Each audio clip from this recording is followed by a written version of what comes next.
welcome back to another Impact and Influence. We are so incredibly excited today to have the guest that we have. We have the CEO and founder of the Diamond Group. However, Joanne, that was not your original trading name, and things have changed. We'll hear about that today, but firstly, what is the Diamond Group and how did it all start? Thank you so much for having me, Kylie. The Diamond Group, we're all about connecting people and growing brands, and that's what underpins everything that we do. It started many years ago as a sole trader. I was doing marketing, comms and event management consulting for a number of different clients. Formed as a company in 2019, so we're just coming up to 5 years. But as you just hinted at, we've undergone our little brand refinement in the last couple of months. So the Diamond Group, we have an agency, we have experiences, a membership, and we do corporate branded merchandise as well. So Joanne, you and I don't know each other overly well. I met you for the very first time, I think last January. I got you to come and speak at a client's leadership forum from Melbourne at the Langham at the Gold Coast. And I was so incredibly impressed with your offering and your thought process around things that I decided that we would let our audience and our customers hear from you. So guys, if you're listening to this is because this time I am trying to sell product and service, because I think Joanne provides such an incredible experience for her customers. I've been to the Polo on one of Joanne's events, and it is extraordinary. It's something that you obviously know your way around. So guys, we're going to share in the link a little bit more around Joanne's company and what she can do, but she'll talk you through individual bespoke services and what those partnership things might look like. But I think, Joanne, if you could give us a little bit of history, so going back so people can understand how you got to here. You've had a very impressive career. What does that look like and what has that entailed? That's very generous of you, Kylie. My background and original qualifications are in PR, in communications, but I've always had a huge passion for events. Ever since I was a child, I loved creating events for family, friends, local charity groups. I grew up in country Victoria, so they were pretty rustic back there. But after studying, I went on to work for a lot of larger organisations that involved major events. So in Queensland, I worked with the ECA, the Brisbane Racing Club, Beef Australia, all major events. So the Diamond Group is bringing together my experiences from doing marketing, comms and events for all those bigger events and organisations, and distilling it down into an offering for our clients, be they our agency clients, guests coming to our Diamond experiences, or guests using our other services, and giving them, I guess, that experience from my background, but in a way that can be accessible for other businesses. So, Joanne, I think this is the third time or fourth time ever that we've spoken, but something that always hits me is you are so passionate about what you do, and I think that we all know that's incredibly important for you to succeed at what you're good at. But the thing I also love around you is your vulnerability, and you and I talk often around mistakes that we've made and having to change or pivot to make sure that we're getting a world-class client experience, but secondly, efficiencies within business as well. Would you mind sharing with us what you're comfortable around mistakes in career or mistakes in business and your biggest learnings around that, and what might add value to our listeners today? Lots of learning experiences. We're always learning. I guess my most recent one and how I came to have the Diamond Group is because I had a marketing comms event management agency by another name, and I had launched Diamond Experiences. And so I was hosting guests at Diamond Experiences, and they were saying, "We love what you do here. Would you be able to do this for our business?" And I would say to them, "Absolutely, sure. Let's step this way to another business name and another brand you have no connection with and no relationship with." And there was a big disconnect there. So that's why I bought everything under the Diamond Group umbrella. Yeah, because I guess, you know, when I talked about connecting people, it's about creating meaningful relationships. And so you do that through our Diamond Experiences, and to then disconnect someone to another brand, it was a big mistake. So I've fixed that up. And is that just being, because you've got a background in PR and comms, right? So we were kind of laughing around that. So again, you being vulnerable around what to get right and what you got wrong and how to fix it. So PR and comms is your speciality. Yet sometimes, did it take someone from the outside looking in, giving you feedback? You know, sometimes you can't see the forest for the trees. Or was that something you rectified yourself? And how long did it take you to say, oh, well, that's a mistake for me, or that's a learning, and I need to change that, rather than keep doing the same thing? It was the customers or the clients that had pointed it out to me in their confusion when they asked the question, and I then connected them to a different brand. It became apparent. So that feedback was real time. And with that feedback, because obviously you're a small business, because I'm enormous at regrowth on closing the feedback loop. It's not about just getting good experiences, good feedback. It's about getting the bad feedback as well, or the constructive feedback, so you can make even better experiences. How did you go about getting that feedback? Or do you have such a great relationship with your customer they just gave it, or did you ask? I asked for more information, I guess, throughout those conversations. And in the past, we've been quite bespoke, and we've known all of our customers and clients really well. We are growing at the moment, and so we're implementing new systems with our CRM and other platforms to grow those customer profiles, so that as we grow, we'll be able to keep those conversations and feedback happening in a more formal capacity. So something that we were talking about earlier, just before we came on, was your market and your customer. And I found it surprising around your vision of, okay, so Kylie, this is what my staff is going to look like, or my team's going to look like in a couple of years. This is the number. So clarity of vision for you when you're working with your customer. How important is it at the beginning of the relationship to get that brief right and ask more questions? And what have you learned from that? I've got much better at doing that through learning experiences. I think because I've got my background in communications, the purpose, the audience, the messages, whether I'm designing a marketing and comms or branding strategy for a client, or whether we're designing an event and experience, or the corporate merchandise, what you're wanting to say to whom and how underpins everything that we do. So that's sort of the planning piece. And then from a business point of view, I often operated just on an email, a quote, and an invoice in the past.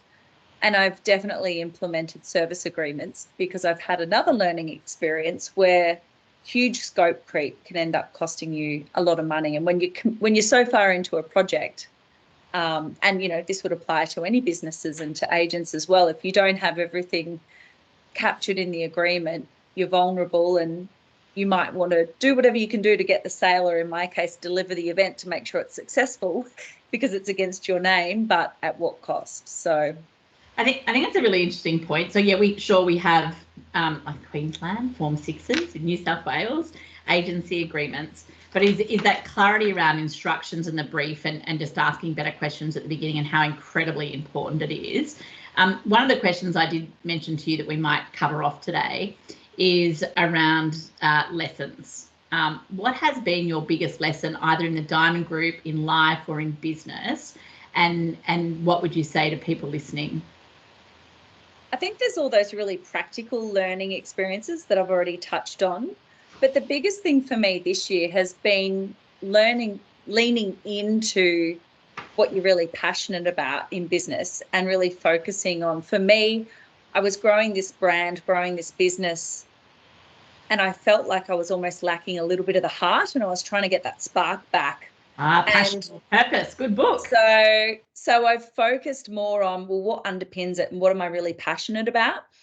And that's connecting people and growing brands. And I love doing that. And so refocusing on that, which underpins the 4 channels of the business, has given me greater purpose. So on that, we often talk about highest and best use of time based on passion and purpose. How do you juggle starting, and I know you're 5 years in, but ultimately in small business, like, you're just getting warmed up, right? 5 years in, wearing lots of hats, having basically effectively a brand change, and bringing companies in under one another. How do you juggle all that And what do you decide to keep in-house, and what do you decide to outsource, and what helps you make those decisions? How do I juggle it? I'm a new convert to Trello. This is not a paid advertisement. Yeah. So yeah, that, and especially for a growing team. So having a project management tool obviously is transparency and accountability. Yeah, 100%. And then what was the other part? Sorry, Kylie. So I've got a question on that, if it's okay. So that project board providing transparency and accountability, we had a lot of high performance in our industry, and we get a lot of teams working in smaller teams under a bigger business. And I think we think so many times to only use that project board across the greater business. With the smaller business, or an EBU we call it in our industry, they often still rely very much on manual processes. How much efficiencies did that give you leveraging tech or that project management system? What sort of, like in your business, because that's very relatable to a small EBU, how much time did that give you, and did it create any efficiencies? It's definitely improved the time, I think, in just the management of our team and the allocation of tasks. Yeah. We probably haven't around we probably haven't developed it or learnt enough about it to be using it to its full potential yet. So that's the path we're on now, implementing AI with regards to probably our CRM more, and our automations for inquiries and processes will be a big way of creating efficiencies. And I just remembered the other part to your question before. It was what do we keep in-house and what do we outsource? We've got exceptional partners that we work with, such as a content team and some other specialties where they act as an extension of our team. So for the immediate future, we'll keep them outsourced until the point in time that we have enough business to justify having them full-time in-house. Great. So that's probably the perfect lead in to what do you keep in-house and what do you outsource. And guys, I'm not being bashful in today and saying that this is a very big sell. And Joanne's like, you can't do that. I'm like, absolutely I can. It's an incredibly reputable company. Everything from your merchandise to your website to your delivery is incredible. But what I would be saying to you is, if I'm going to reach out to you as an agent or agency or a corporate to use your services, what makes you different to other event planners or organisers or client experience companies that are out there, and why is it advantageous to use somebody like yourself? I feel a bit unworthy of the sell here, but appreciate it. We've positioned ourselves as a very strategic partner to have. So we look at what you're wanting to do and why, and then the best tools to achieve that. But whether that's a marketing and comms or an event, whatever you're doing. And we work in a number of different ways with clients. So for some of our smaller growing businesses, we act as a seamless extension of their team. So people may actually think we're part of their team. Or for bigger clients, we can act on a project basis. So we're quite flexible in how we work with people, which is, I guess, what we think is a point of difference. Now, we're not going to go into fees and services. That's all individual. But funnily enough, we were just talking about, because client experience is so incredibly important for us at Regrowth and our customer, we were just talking actually about you doing something for us next year. And as our listeners know, we would never recommend a company that we weren't going to engage ourselves. But I think what are the sort of services that you offer, and what are the sort of events and experiences that you can provide if people are curious, Joanne? From an events point of view, we do complete everything. Give us everything you can do. There's too many. So marketing, comms and events, there's things we're specialists at. So we do brand development, brand launches, marketing, comms around growing brands. We do event or experience management. So from initial design, concepts to design to budget to planning, delivery, event teams, content creation. We've got graphic designers. So anything you're wanting to do in the marketing, comms, event space, corporate branded merchandise, we were just talking about as well. Invitations, our teasers, our socials. Yeah. And do you come on site for the experience? So let's just say hypothetically, because it's top of mind, we've got a study tour in July for our customer. Is that an extra part of the scope if you're required to be there on site? I would always have a preference for hosting them for you, because the idea is that if you're bringing someone on board to look after your experience for you, we're there to run it for you so that you're free to stay and engage with your customers or clients and be present for it. That's why you'd use someone else, because it frees you up to actually enjoy it and make the most out of it. Okay, so if I'm a sales agent, hypothetically, you know, I've got a very good business, and I say to you, I want you to do an end of financial year event for my customer. We also want to do a Christmas event and then one rock star experience during the year. That would absolutely be something that you could help me with. Absolutely. And if I'm doing an awards and recognition event for my team, you could organise the merchandise, the invitations, the promotion, and the venue. Yep, absolutely. Incredible. Okay, one thing to finish on. I'm a big believer in mentorship, and that, you know, your tribe ultimately affects where, or can affect where you go in life. Any great mentors that you've had over the years, and what's the impact they've had on you? I've had lots of different mentors, and I think... Is that for different stages, or is that for different things? Different stages. I had a incredible mentor when I was first, you know, my first job when I moved to Brisbane. I was knocked on a door, wanted to work there, and given an opportunity. And the CEO at the time was a big character and gave me a lot of opportunity, but also showed me how to do business and to have great conversations with people. And we are still in touch to this day, and that was back in 2008. So some other wonderful leaders, I guess, in the Brisbane business community, and also some more personal visionary type leaders who there's a wonderful lady called Helen Besley, who until recently was the managing partner of Roland, and Helen's been a wonderful person to chat to about business. She knows about my business, and she's been a great supporter as well. So on that, two things I picked up there: different mentors for different times in your life, and different things, but great conversations and effective communication. If I'm listening to this today and I'm just starting out in my career, it doesn't matter if it's real estate or not, it's the most impactful thing that anyone's told you about having a great conversation or effective communication. What's the most impactful thing? I think you touched on it earlier. You know, being willing to be vulnerable and ask questions, and listening, and being genuine. And I think that you find someone that's able to do that for you, and they would be a great mentor to have, and be willing to do that yourself, and you'll get the most out of any conversations. Get the results. Another question, if I may, because I'm looking at what you've achieved and what you juggle with family life as well. And I'm always curious too, right? Because being a single parent with kids and running a couple of businesses, and I'm always looking for things that are going to help me. Any handy hints around personal, prioritizing personal over professional, or any time-saving tips and tricks, or anything, or podcasts that you'd like to share with our listeners?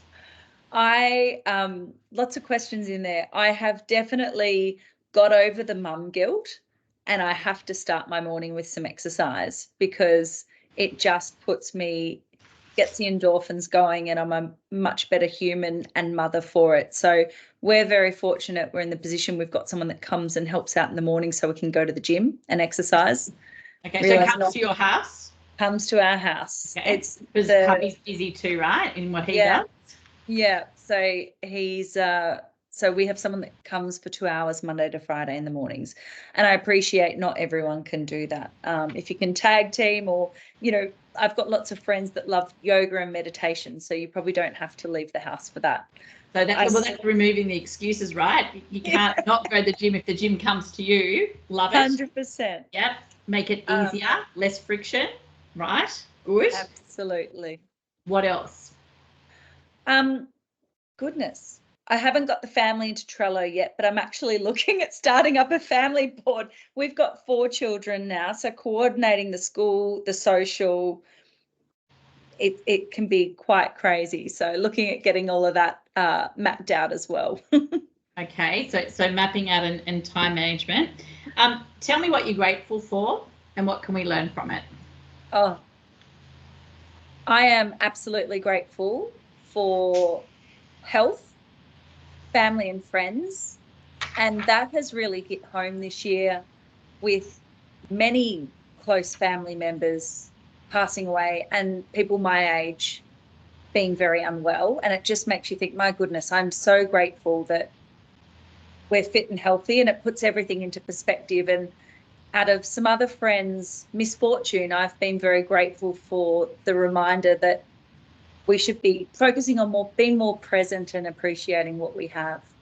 Really right. What wise words in there with being more present. But again, and I was hoping you touched on it and you have, is around priorities, putting energy and effort where it's got to go. And guys, look, I think we can, particularly in our industry, there's things that we want to do for our customer or our client to make the relationship more solid.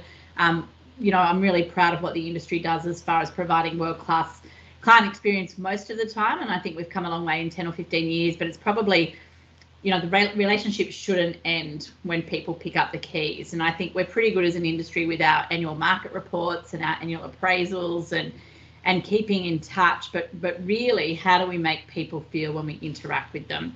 And I think that's something that certainly Joanne can help with. And I love the name, you know, with experience in there. So it is all about how we make someone feel and the experiences and the connection that we have when we are with them.